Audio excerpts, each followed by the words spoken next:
Hey everyone, welcome to the latest episode of the SaaS Sessions podcast. Today we have Krati Seth on the show with us. With over a decade of experience across different roles, Krati is currently heading the Global Sales Enablement at Whatfix. Whatfix is my previous employer and is a leading digital adoption platform in the globe. Before that, Krati spent 8 long years at Zycus, starting as a business development associate and living as a senior sales enablement manager there. So, hey Krati, such a pleasure to have you on the show. I think we have been discussing about doing this for a while. And I know I gave a very short intro about you, but please tell us more about your journey from business development associate to, head of global sales enablement, right? Yeah, over to you. Happy to. Thank you. Thank you so much for bringing me here, Sunil, and excited about this conversation and talking to more people about enablement. I think that's the most exciting part of my day, just educating new people about, hey, well, this is what we do, or here's how you should look at enablement. Uh-huh. But yeah, just to get started with and to answer your question, I did start as a BD associate. It was my first job soon Mm-hmm. after tech. I'm a computer science engineer and of course haven't used a speck of what I studied back in college. Sales was new to me and I think Mm-hmm. I was understanding the challenges firsthand when I just started my career in the first year. I struggled big time. And of course there were my managers, there were buddies, mentors to help me through it. But there was always that feeling of I wish there was one single person who could take care of that entire piece of here's how Mm-hmm. we're going to make you successful. I think that Mm-hmm. was something which was deep rooted inside somewhere in just based on the challenges that I faced in the first year. Having said that, I think I found my path, which is, hey, this is what you need to do in sales. I tried upskilling myself. And yeah, Uh-huh. it was a good journey till I was with BD until I was managing a team of 12 people with Zycus, and it was a very enriching and great learning experience. I think it Mm-hmm. was at around the 4 year, 4.5 year mark in my career where I felt, okay, there's nothing more that I can add to this organization or something that I can take away from this company in terms of learning. Mm-hmm. That's when my VP sales back then, Dikshit Jasani, he brought up that topic of, hey, Krati, why don't you try this? And back then it used to be called a sales academy, by the way. And he Okay. introduced me to it and he said, hey, I feel you're great at being able to coach your team members. And you're doing this just Mm-hmm. for your 12 team members that you have, but we have a much larger team within sales and BD. Do you want to Mm-hmm. give it a shot? And just as any other person, I was like very skeptical about it. What if I'm not good at it? And he Mm-hmm. gave me the safety net, which I think every individual needs when they are trying something new. He said, give it 6 months, give it your best shot. If it doesn't work for you, you can have your old job back and no questions asked. And I think that was very comforting for me. And that was my introduction to the world of enablement, which I didn't know that it was called Mm-hmm. enablement back then. But it was an amazing journey. I think just to be able to Nice. figure out yourself and identify where can I help this organization improve its own sales performance, how people are talking on the call, can I improve their sales Mm. skills. I think that entire journey, and just because it was so organic and ground up, I think that was the biggest revelation in my entire career where I felt, okay, this is something new, completely new, and it's really exciting. So that was my introduction to sales enablement, and that was, I think, Mm. 7, 8 years ago. Since then, that's been the path that I want to follow for my career. I'm very passionate about it. I would love to have more and more people, of course, join enablement, Yeah. and just think of it as a career option. You don't go to a college and ask people that, hey, what do you want to make your career in? You will hear sales, you will hear a lot of marketing, you will Mm. hear, hey, I want to be an engineer, I want to get into testing. You don't hear, I want to get into sales enablement. And I think Yeah. that's exactly what I generally think in the years to come I would want to change. I just want to educate more people Nice. about what it can do, how can you enter this line of career altogether, and what do you need to be Mm. successful. I think, yeah, Nice. that's the journey that I'm thinking of for the next few years. Nice. I think that's a very good goal, right? And you correctly mentioned, like, even I have not heard of enablement that much, at least in India, where a lot of people are choosing this as a career option. Correct. And I think, like, exciting time for you because you started out to give like a 6 month time frame and you ended up spending more than 6 years now in this. That's true. So turned out to be great. But yeah, I think in this episode we can definitely talk about one thing you mentioned in the start, which is like you talk to a lot of companies about enablement, like how do you Right. build this function and what is enablement to begin with, why you should need enablement, whether it's an enablement process or it's an enablement practice, or you have to hire few people in that. Why do you need all of this in the first place, right? So we can tackle those couple of questions from an India point of view. Sure. Also hosted Phil Putnam, who was the former VP of Sales Enablement at Notified, in a similar session on the podcast in last season. But that was more from an US perspective, and this episode is going to be more from an Indian perspective. But yeah, let's kickstart with Sure. why start with why, right? So why sales enablement in the first place? Why do you think Indian startups who don't have an enablement function now should consider having an enablement function?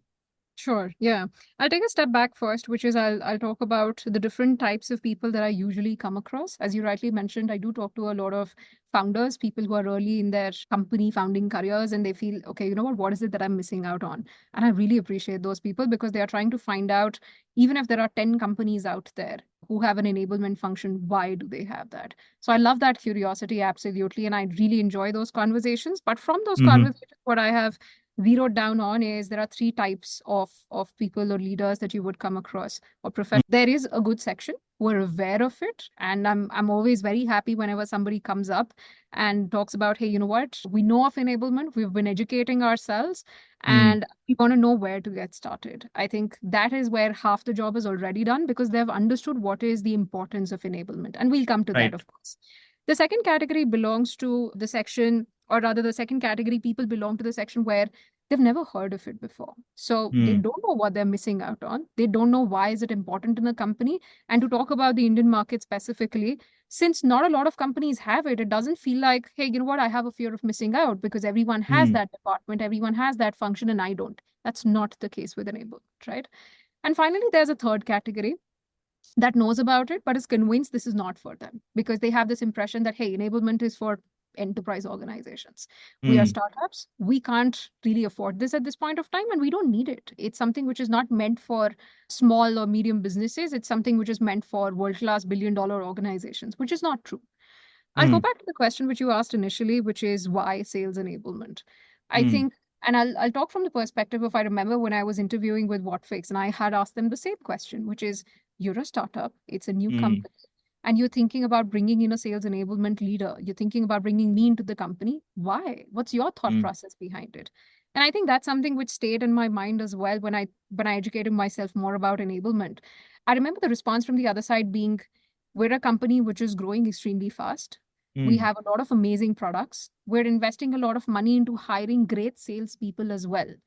What we need help with is, can there be a person or a department which can Mm. cohesively across the organization make sure that people speak the same language?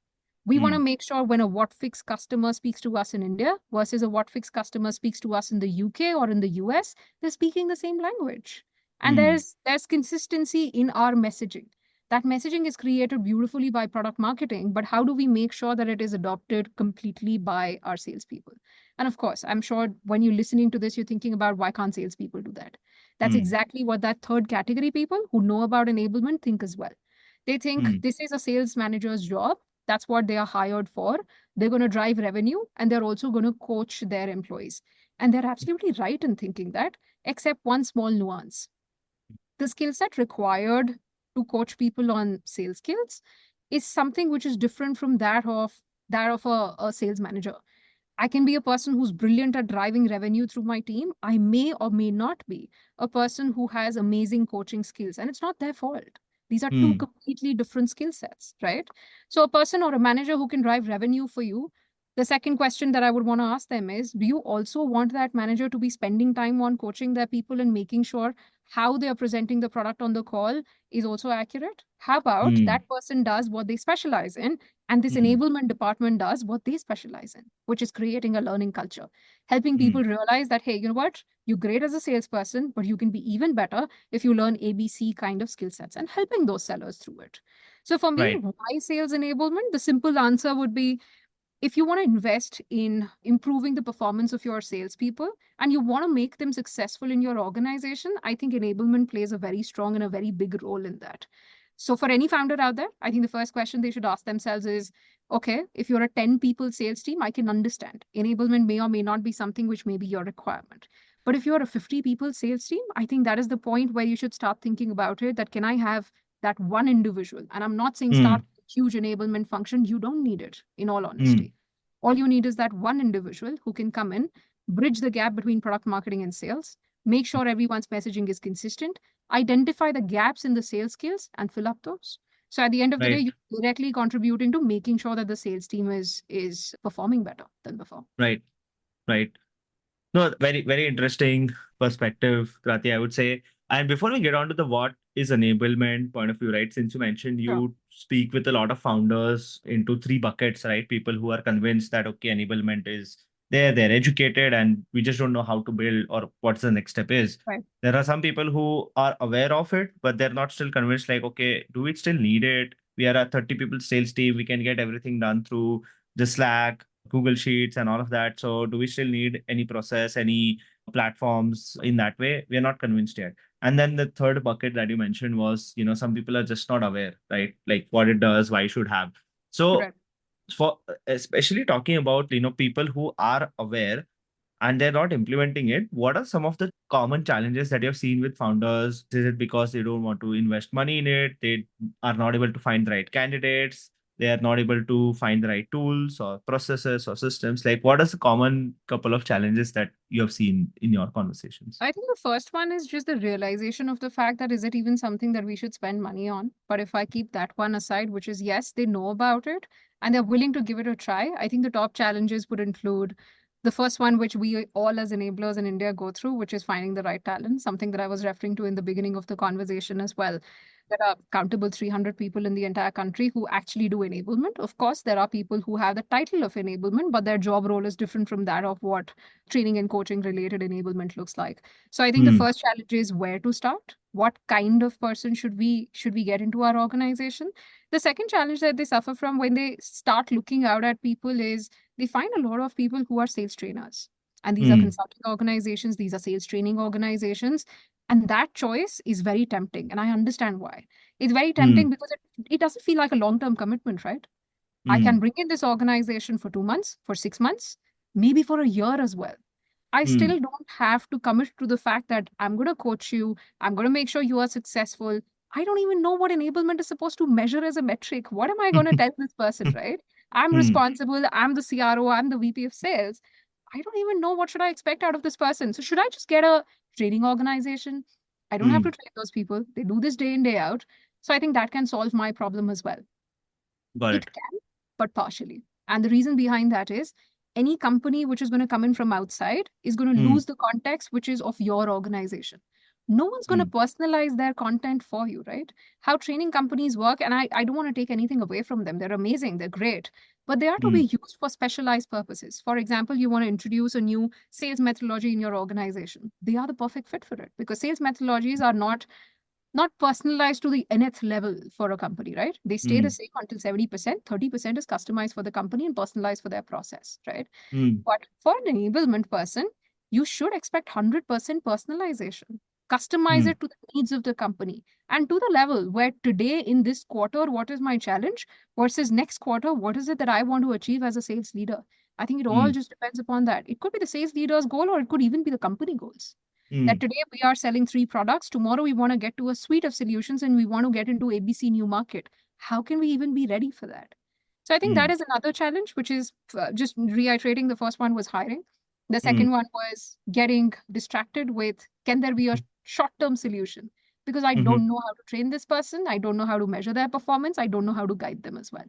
I think Hmm. the third one is just related to is this even something which is more on the doubt side, I would say, is this even something which I'm going to benefit from as an organization? Is there even an ROI? Is it Right. just like Yeah. another learning and development function which I'm going to bring in, or can I just reutilize my current L&D function that I have and ask them to spend more time with my sales team? Wouldn't it solve the same problem? Hmm. Unfortunately it won't, because again, L&D has their own areas of expertise which enablement doesn't. The Hmm. sales context is something that you're going to miss out on completely with L&D. L&D can help you develop a lot of different skill sets, right from helping you manage your time better to managing your pipeline better. But it's only an enablement person or a sales manager who can sit down and tell you, hey, in this opportunity, these were the four ways we could have gone about it instead of the fifth one Hmm. which didn't work in your favor. So I think that specific sales related context will always still be missing. So those are the three Hmm. that come to the top of my mind when I think of the question you asked. Right. I was with GTM Buddy and they're an enablement platform, right? So when we used to speak with a lot of people, I felt that, the impact point was more prominent, right? Like they were just not confident that they would be able to drive any sort of ROI with respect to any investment in the enablement function. Right now, when I say function, I am kind of want to break it down into like three things, right? So there's like investment in people, investment in the process, and then investment in the tool, like platform, whatever you buy. So like obviously you can determine an ROI of a platform. If it's working or not, you can churn it, right? Like Right. stop using it two Correct. months later, whatever. If you don't like the process, you might want to change it, right? So there are a lot of ways to reach the objective as long as you know the objective. And then the third is like people, as you mentioned, that now that becomes like a first problem that you mentioned as well, where there are no enough people to hire from as well. And plus some people who are doing enablement, but they're just doing coaching. So that's just like one aspect and not the entire, umbrella, right? So I mean, these are like the some of the things that I've seen from my perspective. What do you think on this I particularly? absolutely agree. And I understand why it was harder when you were at GTM Buddy for GTM Buddy as well. And I say that why? Because today, if people are not even sure about having that department or a dedicated person in that role, why would they Right. want to invest in technology related to that, right? So I think Hmm. the Indian market's maturity, and I wouldn't say just India, I would say APAC in general. Hmm. I have seen a lot of people in enablement roles in the ANZ region, but I would say Southeast Asia, India, I don't see a lot of people, even in Middle East, I don't see a lot of people who are in the enablement function. As opposed to, of course, if you go on to the US, it's something which is a full-fledged category. You have those prime players of course, the Shopads of the world and the high spots of the world and the seismics of the world. But again, if you look at it, it's a very finite list. If you Hmm. compare it with any other category which has existed around, it's a very, very small list. And that's the reason, again, going back to GTM Buddy, I think it was a great category for them to be Hmm. in because there are literally three players in the market, which are the biggest and the largest and the meanest. Right. And there were very few which were the up and oncoming kind of players there, just because enablement is not something which is spoken about Right. so much, unfortunately, even globally. Yeah. And this is a challenge not only with, I would say, the people or the talent pool and not only the vendors, but also, like, I don't know if you have seen the G2 category for Yeah, sales enablement. It's the most crowded category that I have you're seen, right. right? So, in under sales enablement, they have platforms like your usual platforms like GTM Buddy and HighSpot and Seismic Showpad. Then they also have something like a Clary. They also have something like Outreach. They also have something like Gong, and they're all like, and the first is a HubSpot CRM, right? That leads to so I'm very confused. Can you say that if I am helping sales sell better, then I'm sales enablement? Can you say that? Yeah, yeah, very interesting point actually. And as you were taking all of those names, I was thinking about it, which is that's precisely all of what enablement can one impact and to Yeah. use as well. So when you're thinking of Yeah. the course and the gongs of the world, enablement is the prime user of it for coaching purposes. Right. While the tool was actually created for sales managers, but it's Yeah. being used by enablement the most. But yeah, you're absolutely right in saying that. I like that quote right towards the end, which is at the end of the day, if you are helping people sell better, you can actually call it enablement. And I would say that every sales manager is a sales enabler in themselves. It's just that Hmm. you do this as your day in, day out job. Is it something that you spend 10 hours of your day on or not? I think for most sales managers, it would be a part of their job, as it Right. should. Nothing against Hmm. them, of course. So Hmm. yeah, I agree with what you just said. Nice. But I would love to, again, from your experience, you can explain what truly enablement is. I know, like, just saying, okay, if you help sales sell better, so is that enablement? Yes, it can be, it should be. But like, what does truly enablement will take over? I think you already mentioned in bits and pieces that they would take over of coaching. They would make sure the sales process is not broken. They would make sure that the message is unified. They would also make sure that the content created by the PMM team is like used by all the sales team, is getting adopted. I know there's like a lot of use cases, but Yeah. in your experience, according to you, like what are the top 3 or 5 use cases that you feel that if somebody who is starting new in Mhm. enablement, even as a career path or even as a company who is investing in this function, what are Sure. some of the top 3 or 5 things that they can pick on? I know there's a lot, like more Yeah. than three, Yeah. five, but what would be the top 3 to 5 picks? Good question. And before I answer that, I just want to take reference of what you just mentioned in the last question, which is Think of it like that crowded G2 category, to be honest. There are a Right. lot of different ways that you can leverage an enablement person in a department in your organization, and it completely depends on what you want to achieve as a company. What's your Hmm. goal, what's your challenge, and your use case would differ. Having said that, the top 4 or 5, I would say the most usual and the common ones, because those are common challenges across different B2B SaaS companies, would be the first and the foremost, which is onboarding. And I Hmm. think this is, out of all the different organizations who've opted for enablement, this has been one of the first reasons why they step towards enablement, because they feel, hey, you know what, Hmm. we're expanding. We have a lot of new salespeople coming in. And the line stops at, if they are not successful within the first 3 months of of joining the company, our entire hiring, the time we spent on it, the effort that we put on it, everything will just shut down completely, right? It's not going to Hmm. make sense to us. So I think onboarding is the first and the most common enablement related use case, which does add a lot of value. It's a lot of effort as well. I would say it's the most effort intensive use case, Hmm. because you spend a lot of time in just creating those learning paths, making sure that people who've joined the organization are well enabled on the product, on the process, on the tools they have to use, where to go if you have a challenge, how to sell that product in the market.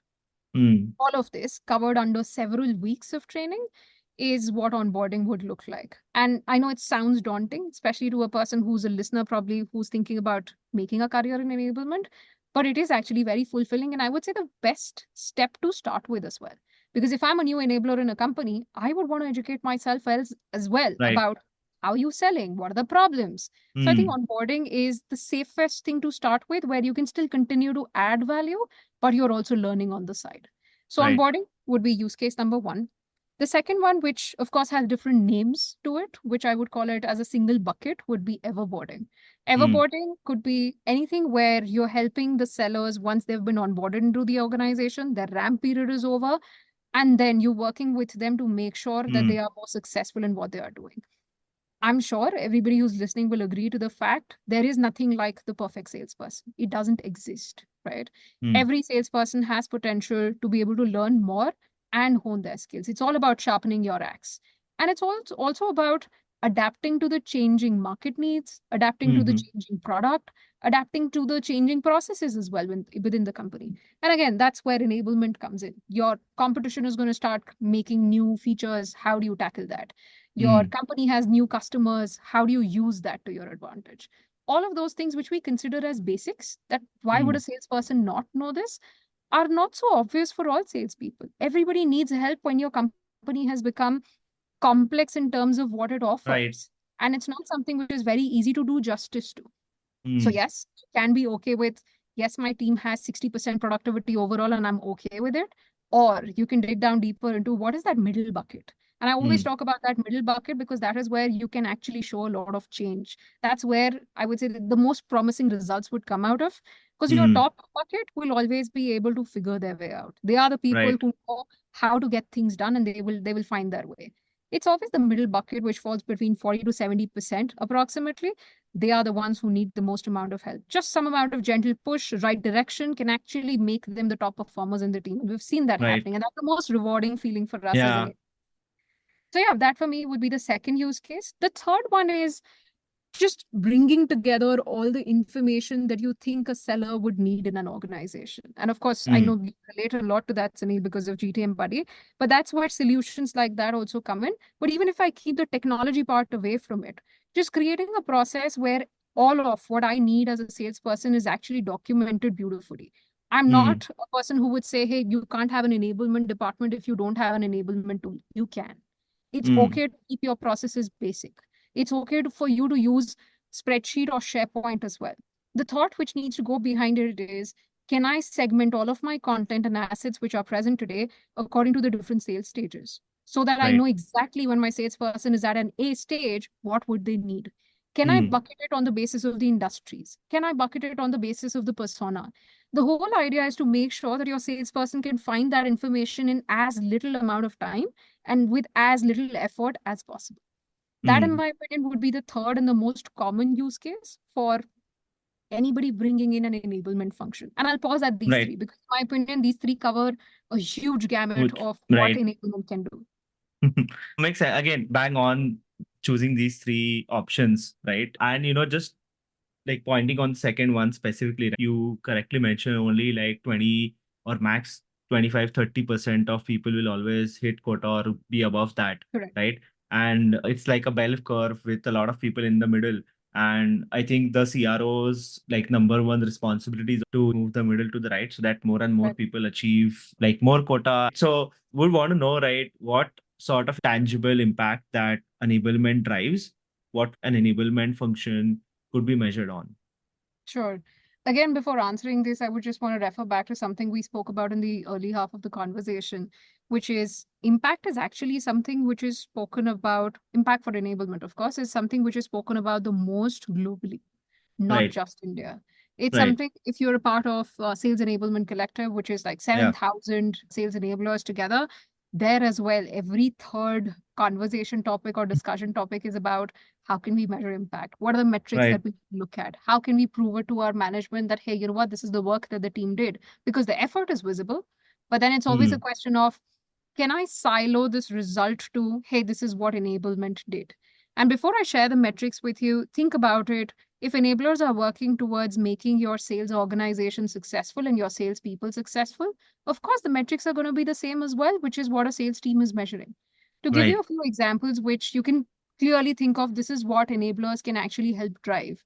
I think the first one that comes to mind, and the most prominent one as well, which can be game changing for companies, is win rates. Hmm. Now, a lot of companies have a process where they'll go back, they'll look at why did we not win this deal? Or why did we win this deal? Identify those reasons. Of course, product related feedback is given to the product team. Hey, we should incorporate these new things into our product. Hey, we should incorporate a new sales process. This is what our customers did or did not like. But what about the aspect where we as salespeople could have done a better job, either by positioning Hmm. the product in a different manner, by understanding the need of the prospect in a different manner, by showcasing the value of our product in a different manner? There are a Hmm. lot of ifs and maybes present in that entire long sales journey. For a lot of companies, it may span anywhere from as little as maybe 7 days to as much as 12 to 14 to 18 months as well, right? Hmm. There's a lot that can go wrong in that entire process. So, just helping the teams analyze their sales opportunities, identifying those areas where the team needs the most amount of help. And this can even be done for one on one coaching. There's Hmm. one individual who's not probably great at showing the value and the ROI of the product. The other person may not be great at maybe the negotiation related skills. And just fixing those areas can actually substantially help move up your win rates. Hmm. The second one that comes to mind is competitive wins, because again, competitive battles are the trickiest because they are never the same. Right. No two competitive wins are ever the same. And there's no simple formula to it. It's not like, hey, do A, B, C, D, and you'll be done. And you'll every time win either an opportunity or a competitive opportunity. It does not work like Hmm. that. Just the Hmm. way how you are evolving, your product is evolving as a company, so is your competitor, right?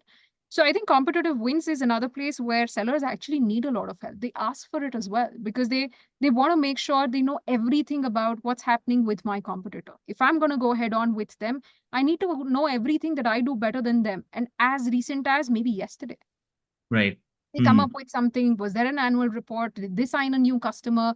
Did they come up with a new feature? They want to know everything so that they're better prepared when they're going into that competitive battle. That, Hmm. again, for a lot of organizations is a very big win because a lot of money comes in from just those competitive wins and a lot of brand as well, which is built. I'll pause at the third one actually, because again, I just want to talk about the top three. The third one would be shortening of sales cycle. And if you go back to Hmm. any of the reports, if you go ahead, Google, what are the top five challenges that any sales leader is looking forward to solve? Most of these three will actually make that list, which includes Hmm. shortening of the sales cycle as well. Only if Right. I, salesperson, knew better how to sell this product at this company. I Right. understand you've sold for 25 years in your life. You're genuinely a great salesperson. The only part which is still new for you is how does this category sell? How does this Hmm. product sell? How does this product sell in the current macroeconomic environment? All of that is something which can still throw you off of your game. And Right. that's the other part which we can actually control in a lot of ways, which is you can control what can potentially happen in that opportunity. Feeding the salesperson with, here's what happened in a different geography outside of your team, but here's the learning from it. Here's Hmm. what you should do to make sure that you're able to close maximum amount of business, but in the shortest period of time. So Hmm. that's a third one that I would say probably that enablers and enablement teams can actually affect and you can measure for their success as well. Nice. Nice. I think very interesting 3 pointers on measuring the impact of enablement. And rightly mentioned that like most of these would be also helping you derive how is your sales velocity and how are you growing. You launched some enablement process now and your sales velocity or your win rates or your sales cycle number of days to close a deal Yeah, was X before we launched the process or the program. yeah, And now like 2 quarters later it's like improved, right? correct. So it's like a direct relation to implementing a program and seeing results of. I think these three are very good metrics that you can just measure month on month and see how the trend line is progressing. So that's really great. So before we move on to the last section of the episode, which is lightning round, I would just love to ask you like one thing that you would want to share with all the people who are just building out the function, like one philosophical thing that you can say to them. I would say you're right in thinking, can I get that perfect person that I can start my enablement journey with? And I would say, yes, that's really important. Having said that, show faith in the fact that, yes, it can actually help your organization. And always Mm, remember, there's no one way of running enablement, right? When we mm, started talking, I mentioned it, which is every company has different set of challenges. Think of enablement as a consultant or a person who can join hands with you as the sales leader and work towards improving the entire team. Even if you're right. questioning the fact that, hey, you know what, how will I measure this? How will I measure that? I'm sure no one will say no if you're a sales leader to the fact that what if you got some help? What if Mm, you got some help from a person who's trying to achieve the same set of goals? And why not? right. I think that's the only thought that I would leave with them, which is I understand this journey looks like something which is new and you're unsure about it. Just think about the fact that you will have a person who's working towards the same goals, just in a different way, probably. Right. Right. Awesome. Thanks a lot for sharing that advice. And moving on to the lightning round, I know I've asked you a lot of questions already, but 3 more on the Sure. lightning round, not anything to do with enablement Okay. particularly, but yeah, let's start. So the first one, what is the one thing that has helped you shorten your learning curve? Being pathetically curious, like to the level of where I would get annoying. And I think I never shamed myself for it because that's the only way that I can learn, I think, in all honesty. Just Hmm. asking a lot of questions and constantly thinking, what is it that I don't know? Of course, there's a big part of self learning that goes out in it as well. But yeah, I Right. think just building that curiosity over time is something which has helped me a lot. Nice. Like stay hungry, stay foolish. 100%. Always. Yeah. And the second one. So what do you know about your work now that you wish you would have known when you first started? Interesting one. I wish I knew right in the beginning that enablement is a lot about trust building as well. It's Hmm. not spoken about as much, but I think it's a very important part of success of enablement and that enabler as well. It's Hmm. something which occurred to me over time on the basis of my experiences. It wasn't something that I used to regard very highly, and I used to think, hey, if you're doing a good job, I think it's perfectly okay.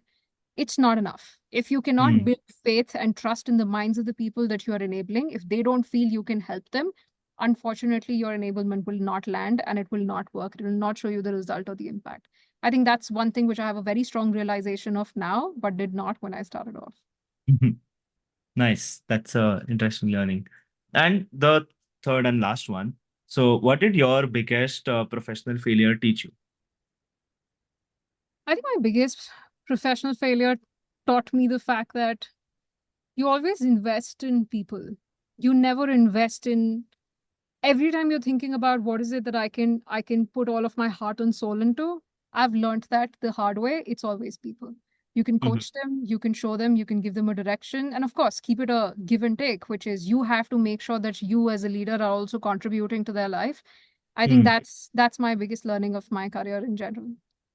Nice. Nice. That's an interesting perspective as well. Again, thanks, Krati, for sharing all the insights with us. I'm sure like you have a broader view on the Indian enablement ecosystem, at least, right? Where you have spoken with a lot of founders, you have a lot of learnings from Whatfix as well, and Sure. also a lot of learnings on how founders are taking decisions and how they should take decisions. So Right. thanks a lot for sharing all your insights on the show. Happy to.